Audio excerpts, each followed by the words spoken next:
आज दिनांक 8 सितंबर सन 2020 को मैं S public convent school Jangipur Ghazipur के ऑनलाइन क्लासेज में मैं कक्षा 10 के समस्त विद्यार्थियों का स्वागत करता हूं। प्रिय बच्चों, आज हम लोग पढ़ेंगे प्रश्नावली 7B का 20वां सवाल। सवाल बहुत लंबा है, उसको हम श्यामपट पर नहीं लिखे हैं, सवाल को चित्र बना करके समझा रहे हैं। सब लोग जब पढ़ेंगे अपने आगे किताब रख करके सवाल को मिलाते हुए पढ़ेंगे। देखिए, ABCD एक आयत है और A का निर्देशांक -1, B का निर्देशांक -1, तथा C का निर्देशांक 5, एवं D का निर्देशांक 5, दिया हुआ है। तो हमने एक चित्र बना लिया, उस पर ABCD इंगित कर लिया और इसके साथ ही साथ दिए हुए बिंदुओं को भी इंगित कर लिया।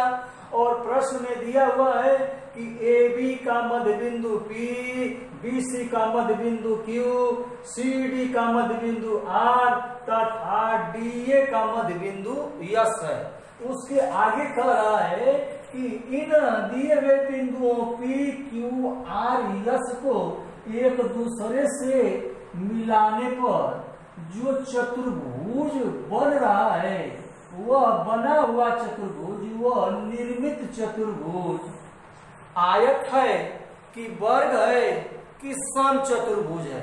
हमें यही बताना है कि चतुर्भुज P, Q, R, S आयत है कि वर्ग है या सम चतुर्भुज है, और कारण के साथ बताना है। तो अब समझे सवाल को, हमें जो है चतुर्भुज को बताना है, नामकरण करना है। तो सबसे पहले हम क्या करेंगे, बिंदु P, Q, R और S का निर्देशांक ज्ञात करेंगे। निर्देशांक कैसे ज्ञात करेंगे? AB का मध्य बिंदु P है तो AB के मध्य बिंदु P का निर्देशांक मध्य बिंदु वाला सूत्र लगा लेंगे। इसी तरह से BC के मध्य बिंदु Q का निर्देशांक मध्य बिंदु वाला सूत्र लगा करके Q का निर्देशांक ज्ञात कर लेंगे। ठीक इसी तरह से R और S का भी निर्देशांक ज्ञात कर लेंगे। इसके आगे जब P, Q, R, S का निर्देशांक ज्ञात कर लेंगे, तब बारी बारी से हम P, Q की लंबाई और Q, R की लंबाई, R, S की लंबाई और S, P की लंबाई निकालेंगे। आनी चतुर्भुज P, Q, R, S की चारों भुजाओं की लंबाई दूरी सूत्र द्वारा निकालेंगे। इसके साथ ही साथ चतुर्भुज P, Q, R, S के दोनों विकर्णों की लंबाई निकालेंगे। तब जब चारों भुजाओं की लंबाई निकाल लेंगे और दोनों विकर्णों की लंबाई निकाल लेंगे, तब उसके बाद जो है हम निर्णय लेंगे कि चतुर्भुज P, Q, R, S एक आयत है कि वर्ग है या सम चतुर्भुज है। तो आयत कब होगा? जब उसकी सम्मुख भुजाएं आपस में बराबर होंगी और दोनों विकर्ण आपस में बराबर होंगे। वर्ग कब होगा? जब चारों भुजाएं आपस में बराबर होगी तथा दोनों विकर्ण भी आपस में बराबर होंगे। और सम चतुर्भुज कब होगा? जब चारों भुजाएं आपस में बराबर होंगी किंतु दोनों विकर्ण असमान होंगे। तो इस प्रकार हम लोग जो है ये चारों बिंदुओं के निर्देशांक ज्ञात करेंगे। उसके बाद चारों भुजाओं की लंबाई के साथ साथ दोनों विकर्णों की लंबाई भी निकालेंगे। तो सवाल समझने में आसान है, लेकिन इसका गणना जो है लंबी है। आइए इसको हम लोग हल करें। AB के मध्य बिंदु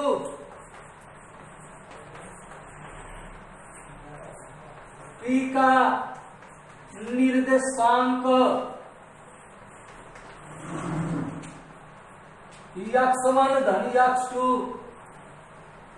बटा के 2 कामा y1 धन y2 बटा के 2 बराबर x1 का मान -1 प्लस x2 का मान -1, यह -1 हो गया।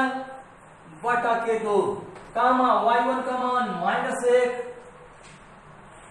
प्लस y2 का मान 4 बटा के 2 बराबर -1 प्लस का गुणा माइनस में -1 बटा के 2 कामा यह जो है घट जाएगा 3 बटा के 2 हो जाएगा। यह योग कर लेंगे तो यह हो गया -2 बटा के 2 कामा 3 बटा के 2 बराबर -1 कामा 3 बटा के 2। इस प्रकार हमने ए बी के मध्य बिंदु पी का निर्देशांक ज्ञात कर लिया -1 कामा 3 बटा के 2। अब इसके बाद जो है हम BC के मध्य बिंदु का निर्देशांक ज्ञात करेंगे। सूत्र वही रहेगा, BC के मध्य बिंदु Q का निर्देशांक। अब मान रखेंगे, यहाँ देखिए x1 y1 x2 y2 x1 -1 plus x2 5 बटा के 2 कामा y1 4 प्लस y2 4 बटा के 2 यह हो जाएगा 4 बटा के 2 8 बटा के 2 कट जाएगा 2 कामा 4। इस प्रकार हमें बिंदु Q का निर्देशांक प्राप्त हुआ 2 कामा 4। अब इसके आगे जो है हम CD के मध्य बिंदु CD के मध्य बिंदु R का निर्देशांक ज्ञात करेंगे। अब देखिए यहाँ पर x1 y1 x2 y2 x1 का मान 5 x2 का मान 5 बटा के 2 कामा y1 का मान 4 प्लस y2 का मान -1 y2 का मान -1 बटा के 2 बराबर 5 5 10 बटा के 2 कामा यह हो जाएगा ये 3 बटा के 2 यह हो गया 5 कामा 3 बटा के 2। इस प्रकार का निर्देशांक 5 कामा 3 बटा के 2। अब इसके आगे बच गया बिंदु यस। अब जो है हम बिंदु यस का निर्देशांक ज्ञात करेंगे।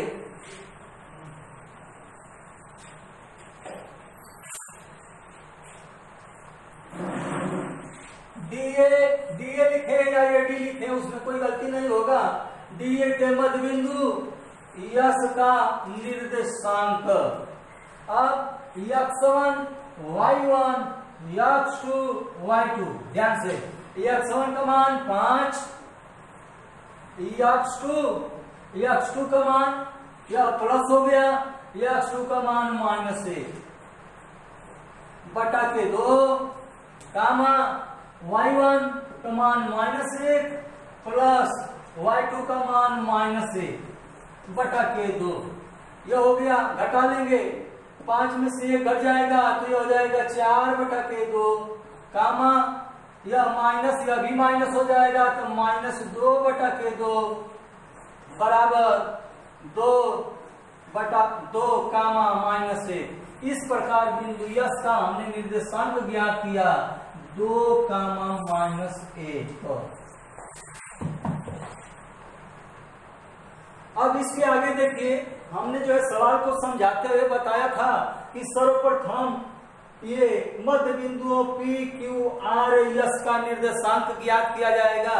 तो इसको हम लोग बारी बारी से P Q R S का सूत्र की सहायता से निर्देशांक ज्ञात किए हैं।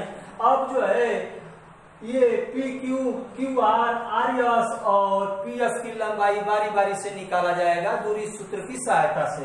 तो आइए इनको जो है लगाया जाए। P Q की लंबाई बराबर करने में x1 माइनस x2 का होल वर्ग प्लस y1 माइनस y2 का होल वर्ग। यह सूत्र हो गया। मान रखेंगे एकदम सावधानी से। यहाँ देखिए हम इंगित कर रहे हैं PQ की लंबाई निकाल रहे हैं। PQ की लंबाई x1 y1 x2 y2। तब यह हो गया x1 का मान -1 माइनस सूत्र वाला x2 का मान 2 का होल वर्ग प्लस y1 का मान y1 का मान 3/2 माइनस y2 का मान 4 का होल वर्ग मान रख लिया हमने बराबर -1 और -2 यह हो जाएगा -3 का वर्ग प्लस इसका लघुत्तम हो जाएगा 2 ये हो जाएगा 3 2 चौको 8 का वर्ग बराबर कड़ी में -3 का वर्ग करेंगे तो ये हो जाएगा 9 प्लस यह हो जाएगा -5/2 का वर्ग बराबर कड़ी में 9 प्लस माइनस का वर्ग करेंगे तो प्लस हो जाएगा, दोनों का वर्ग होगा 5 5 25 2 दूनी के 4 हो गया बराबर 9 इसका लघुत्तम हो जाएगा 4 9 36 प्लस 25 बराबर अंडर रूट 6 5 11 3 2 5 1 6/4। यह आंसर दोनों बटा के है बराबर यह हो जाएगा करड़ी में 61 और 4 का वर्गमूल 2 हो जाएगा। इसके आगे लिख लेंगे मात्रक। इस प्रकार हमें PQ की लंबाई करड़ी में 61 करड़ी में 61/2 प्राप्त हो गया। अब इसके आगे हम जो है QR की लंबाई निकालेंगे। QR बराबर x1 माइनस x2 का होल वर्ग प्लस y1 माइनस y2 का होल वर्ग। ध्यान से हम जो है QR की लंबाई निकाल रहे हैं, निर्देशांकों को सावधानी से लिखना होगा। x1 y1 x2 y2 हम चाहे तो इसको x1 y1 और इसको x2 y2 मान सकते हैं। जो मानेंगे उसी के अनुसार अपने सूत्र में मान रखेंगे, उसकी दूरी जो है वही आएगी। तो हम जो है इसको x1 y1 x2 y2 इस तरह से हम जो है मान करके सूत्र में लिख रहे हैं। x1 का मान 2 माइनस x2 का मान 5 का होल वर्ग प्लस y1 का मान 4 माइनस y2 का मान 3/2 होल वर्ग बराबर यह हो जाएगा -3 का वर्ग प्लस यह हो जाएगा लघुत्तम 2 चौको 8 -3 का वर्ग बराबर -3 का वर्ग 9 घट जाएगा, यह हो जाएगा 5/2 का वर्ग बराबर 9 प्लस 25/4। अब इसका लघुत्तम हो गया 4 9 36 प्लस 25 बराबर अंडर रूट जोड़ देंगे तो हो जाएगा 61/4। अब आगे बढ़ा देंगे कड़ी में 61 और 4 का वर्गमूल 2 मात्रक। इस प्रकार हमने QR का मान कड़ी में 61/2 प्राप्त किया। अब इसके बाद हम जो है RS की लंबाई ज्ञात करेंगे। RS बराबर दूरी सूत्र वही रहेगा, ध्यान दीजिए। RS x1 x2 x1 y1 x2 y2 मान रखेंगे। x1 का मान 5 माइनस x2 का मान 2 का वर्ग प्लस y1 का मान 3/2 माइनस y2 का मान -1 y2 का मान -1 है, तो इस माइनस में माइनस का गुणा कर देंगे तो यह प्लस हो जाएगा। एक हमने रख दिया, यह जो है वर्ग बन गया। आगे बढ़ाएंगे, गणना करेंगे, यह हो जाएगा 3 का वर्ग, इसका लघुत्तम 2 3, और यह हो गया 2 1 कम 2 का वर्ग, 3 का वर्ग 9 प्लस 5/2 वर्ग बराबर 9 25/4, लघुत्तम 4 4 9 36 प्लस 25 बराबर करड़ी में 61/4 बराबर करड़ी में 61/2 मात्रक। इस प्रकार हमें जो है आर्यस की लंबाई भी करड़ी में 61/2 प्राप्त हुआ। अब इसके आगे हम जो है पीएस की लंबाई ज्ञात करेंगे। अब पीएस या एसपी बराबर x1 माइनस x2 का होल वर्ग प्लस y1 माइनस y2 का होल वर्ग बराबर, ध्यान रहे एसपी की लंबाई हम ज्ञात कर रहे हैं, x1 y1 x2 y2, x1 का मान 2 माइनस x2 का मान -1 है, तो यह प्लस हो जाएगा 1 का वर्ग प्लस y1 का मान -1 माइनस y2 का मान 3/2 बराबर, योग कर लेंगे 3 का वर्ग प्लस इसका लघुत्तम हो गया 2, यह हो जाएगा -2 -3 का वर्ग बराबर 9, यह हो जाएगा -5/2 का वर्ग बराबर 9 प्लस अंश हर दोनों का वर्ग करेंगे 25/4। अब इसके आगे लघुत्तम हो जाएगा 4, यह हो जाएगा 36 प्लस 25 बराबर कड़ी में 61/4 बराबर कड़ी में 61/2 मात्रक। इस प्रकार हमें एसपी की लंबाई भी कड़ी में 61/2 प्राप्त हुआ। अब इसके बाद हम बता चुके हैं कि चारों भुजाओं की लंबाई के साथ साथ दोनों विकर्णों की लंबाई को भी ज्ञात करना पड़ेगा। जब तक दोनों विकर्णों की लंबाई को नहीं ज्ञात कर पाएंगे तब तक जो है हम आयत, वर्ग और समचतुर्भुज के बारे में कुछ नहीं बता पाएंगे कि आयत है कि वर्ग है कि समचतुर्भुज है। तो आइए हम लोग अब इसके बाद विकर्णों की लंबाई ज्ञात करें। एक विकर्ण जो है पी आर है और दूसरा विकर्ण जो है एस क्यू है। किसी को भी हम आगे पीछे लंबाई ज्ञात कर सकते हैं, तो लिखेंगे पी आर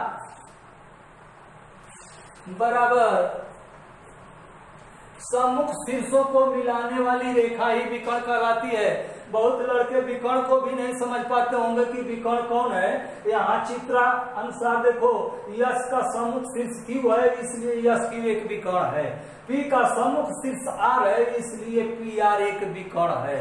तो पी आर बराबर, अब दूरी सूत्र लिख लेंगे, x1 माइनस x2 का होल वर्ग प्लस y1 माइनस y2 का होल वर्ग। अब मान रखेंगे, हम जो है बिंदुओं को इशारा से बता रहे हैं।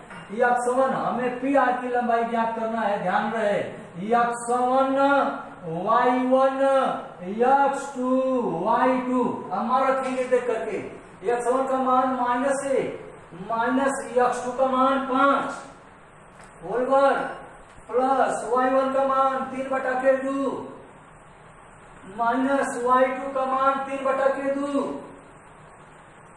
होल वर्ग बराबर, ये हो जाएगा -6 का वर्ग प्लस यह जो है कैंसिल हो जाएगा, यह प्लस है और यह माइनस है तो कट जाएगा, 0 हो जाएगा, 0 का वर्ग करेंगे तो यह 0 बन जाएगा।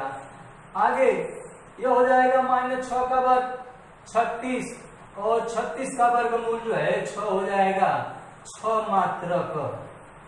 चूंकि यह दूरी वाली बात है इसलिए धनात्मक वर्गमूल लिखा जाएगा, ऋणात्मक वर्गमूल को नहीं माना जाएगा, छोड़ दिया जाएगा। तो इस प्रकार PR की लंबाई जो है हमें 6 मात्रक प्राप्त हो गई।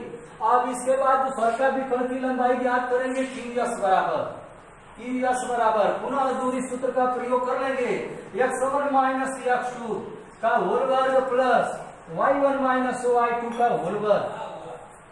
मान रखेंगे, ध्यान रहे यश की लंबाई ज्ञात कर रहे हैं, x1 y1 x2 y2 सावधानी से मान रखेंगे। x1 का मान 2, x2 का मान 2 का वर्ग हो गया, प्लस y1 का मान -1 माइनस y2 का मान 4 का वर्ग। यह जो है 2 में से 2 जाएगा तो 0 हो जाएगा, 0 का वर्ग 0 प्लस -1 -4 -5 हो जाएगा, बराबर यह हो गया 25 और 25 का धनात्मक वर्गमूल 5 मात्रक। अब देखिए इसके आगे अब हम लोगों का सवाल हल हो गया, थोड़ा सा बस निर्णय लेने की जरूरत है। चतुर्भुज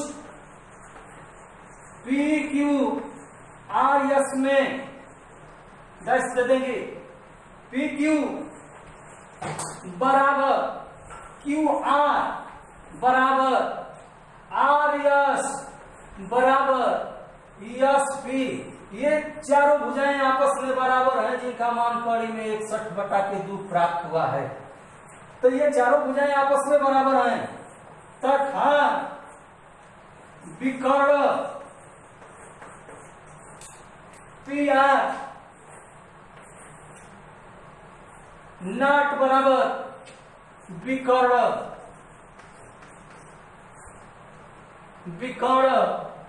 SQ। यह दोनों विकर्ण आपस में बराबर नहीं है, इसके आगे थोड़ा और लिख सकते हैं, तथा PR बराबर 6 मात्रक एवं PR बराबर 6 मात्रक एवं SQ बराबर 5 मात्रक। इसलिए यहां पर इसलिए लिख देंगे, इसलिए विकर्ण PR नॉट बराबर विकर्ण SQ। थोड़ा सा बस समझ लीजिए, यह चारों भुजाएं आपस में बराबर हैं तथा दोनों विकर्ण आपस में बराबर नहीं है, नॉट बराबर हैं। अतः यह जो है लक्षण समचतुर्भुज का लक्षण है। समचतुर्भुज में चारों भुजाएं आपस में बराबर होती हैं परंतु उनके विकर्ण कभी भी आपस में बराबर नहीं होते हैं। इसलिए इस चतुर्भुज PQRS में जो है समचतुर्भुज का लक्षण दिखाई दे रहा है। इसलिए कह देंगे कि चतुर्भुज, इसलिए चतुर्भुज PQRS एक समचतुर्भुज है।